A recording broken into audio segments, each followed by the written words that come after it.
আমরা বন্দর রক্ষা পরিষদ আজকে দুপুর 12টা থেকে সোয়া 1টা পর্যন্ত আমরা আমাদের মাননীয় চেয়ারম্যান, ভারপ্রাপ্ত চেয়ারম্যান জনাব কাউসার রশিদের সাথে আমরা কথা বলেছি। গতকালকে আমরা সরকারি সংস্থাসমূহের সাথে কথা বলেছি। তন্মধ্যে আমরা ক্যান্টনমেন্টে গিয়ে আমরা একটি সংস্থার সাথে কথা বলেছি। গতকালকে আমরা বন্দর ভবনে বন্দরের এনএসএর সাথে আমরা কথা বলেছি।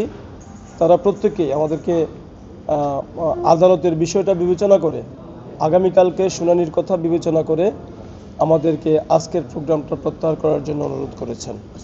মাননীয় চেয়ারম্যান মহোদয় আমাদের সকল সহকর্মীর উপস্থিতিতে আমাদেরকে আশ্বস্ত করেছেন যে সিসিটি এনসিটি নিয়ে দেশের বিরুদ্ধে এবং চট্টগ্রাম বন্দরের কর্মচারীদের স্বার্থ হানি করে এমন কিছু ওনারা করবেন না, বা এই সময় এটা করার সম্ভাবনা নাই বললেই চলে।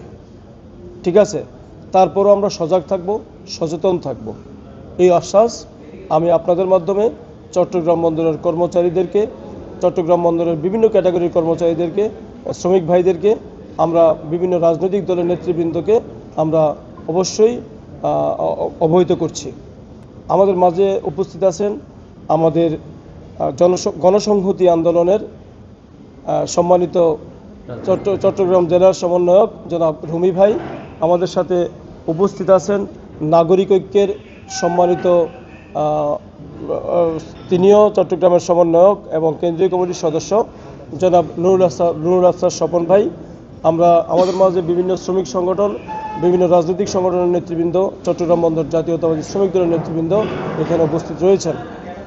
আমরা আজকে একটা ঘোষণা করতে চাই, সেটি হচ্ছে যে আমরা আজকের কর্মসূচি আমাদের চট্টগ্রামের বড়পুল, আগ্রাবাদ এবং মাইলের মাথায় যে কর্মসূচি ছিল, আমরা আমাদের বিভিন্ন সংস্থার প্রতি সম্মান প্রদর্শন করে, চট্টগ্রাম বন্দরের মাননীয় চেয়ারম্যান মহোদয়ের প্রতি সম্মান প্রদর্শন করে আজকের কর্মসূচি স্থগিত করছি এবং আগামী 26 তারিখ বুধবার আমরা পরবর্তী কর্মসূচি আপনাদের মাধ্যমে দেশ, জাতি, চট্টগ্রাম বন্দরের বিভিন্ন ক্যাটাগরির শ্রমিক সংগঠন, বিভিন্ন রাজনৈতিক দলের নেতৃবৃন্দ এবং চট্টগ্রাম বন্দরের প্রাণপ্রিয় শ্রমিক কর্মচারীদেরকে আমরা অবশ্যই অবহিত করব। হ্যাঁ, আমরা সেইভাবে আমাদের পরবর্তী কর্মসূচি আমরা আগামী বুধবার দিন বেলা 11টায় আমরা এই বোনাঞ্জাতেই আমাদের পরবর্তী কর্মসূচি ঘোষণা করব। আপনারা জেনেছেন যে চট্টগ্রাম বন্দরের যে বিশাল বিশাল যে বিক্ষোভগুলো ছিল, বিশাল বিশাল যে আন্দোলনগুলো ছিল, এই নেতৃবৃন্দের সমন্বয়ে এগুলো গঠিত হয়েছিল। এই নেতৃবৃন্দরা প্রাণপণে এই চট্টগ্রাম বন্দরকে রক্ষা করার জন্য চট্টগ্রাম বন্দর জাতীয়তাবাদী শ্রমিক দলের ব্যানার, সিবিএর ব্যানারে, সাবেক সিবিএর ব্যানারে এবং চট্টগ্রাম বন্দর রক্ষা আন্দোলনের ব্যানারে আমরা এই আন্দোলনগুলো করেছি। আমরা মনে করি চেয়ারম্যান মহোদয় থেকে যে কথাটা এসেছে, আমাদের আন্দোলনের পরিপ্রেক্ষিতে গত 6 মাস যেভাবে লেংদি হয়েছে এবং আগামী দিনেও এভাবে আমাদের সফলতা আসবে বলে আমি বিশ্বাস করি।